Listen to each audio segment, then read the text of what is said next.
Hello আসসালামু আলাইকুম guys, আজকে আমরা পাস্তা রান্না করব। পাস্তাগুলোতে পানি দিয়ে চুলার মধ্যে বসাই দিলাম, গ্যাসের চুলার মধ্যে। মরিচ পেঁয়াজগুলো কাটবো, কিন্তু আপনারা ভাবতেছেন আমি এইটুকু পেঁয়াজ মরিচ কেন দিছি, আমি একটু কমই দিছি ওগুলা।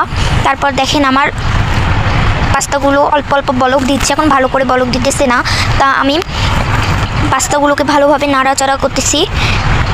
ভালোভাবে নাড়াচাড়া করার পর রেখে দিলাম, একটু বলক দিচ্ছে। তারপর আমি এই কড়াইয়ের মধ্যে রান্না করব। কড়াইটা ফার্স্টে ধুয়ে নিব ভালোভাবে। আমি একটু ধুয়ে নিয়ে পানিগুলো ফেলাই দিব। এখন আমি পানিগুলো ফেলাই দিব। দেওয়ার পর আমি যার মধ্যে পাস্তাগুলো ঢালবো সেটা রাখিয়ে দিলাম। রেখে দেওয়ার পর চুলা থেকে আমি পাস্তাগুলো নামাচ্ছি। নামা শেষ। দেখুন ধোয়া কত, ধোয়ার জন্য আপনারা ভালোভাবে দেখতে পাচ্ছেন না। এখন আমি পানি দিয়ে ভালোভাবে ধুয়ে নিচ্ছি। পানি দিয়ে ভালোভাবে ধুতে হবে। তারপর আমি কড়াইটা চুলার মধ্যে বসাই দিলাম। কড়াইয়ের মধ্যে পানি ছিল, ওগুলো একটু হোক, শুকাক। তারপরে আমি পেঁয়াজগুলো দিয়ে দিলাম, পেঁয়াজ মরিচ কাটাগুলো দিয়ে দিলাম। তারপর আমি সুন্নি দিয়ে নাড়াচাড়া করতেছি, ভালোভাবে নাড়তেছি। ভালোভাবে নাড়তেছি। নাড়ার পর আমি তেল দিয়ে দিব। তেল দিয়ে দেওয়ার পর আমি একটু নাড়াচাড়া করব। নাড়াচাড়া করলাম, কেন পেঁয়াজ দিছি সেজন্য বারবার নাড়তে হয় যেন পেঁয়াজগুলো লাল হয় তাড়াতাড়ি।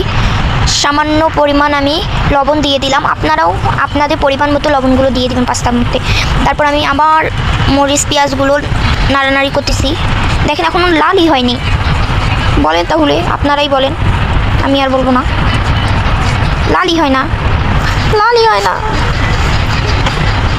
হবে হবে, এই যে হবে এখনই।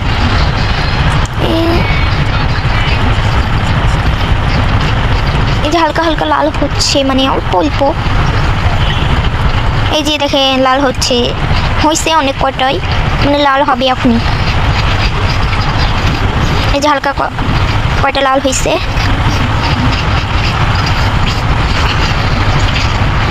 লাল হবে, এই দেখে লাল হয়ে গেছে। আর একটু করব আমি লাল, আমি ভালোভাবে করব পেঁয়াজগুলো।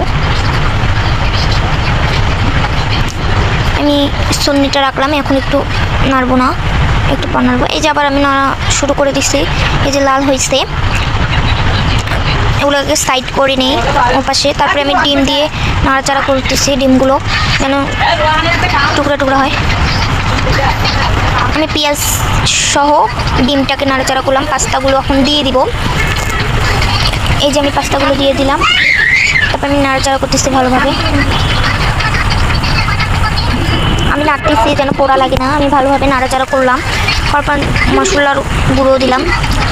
তারপর আবার নাড়াচাড়া করতেছি।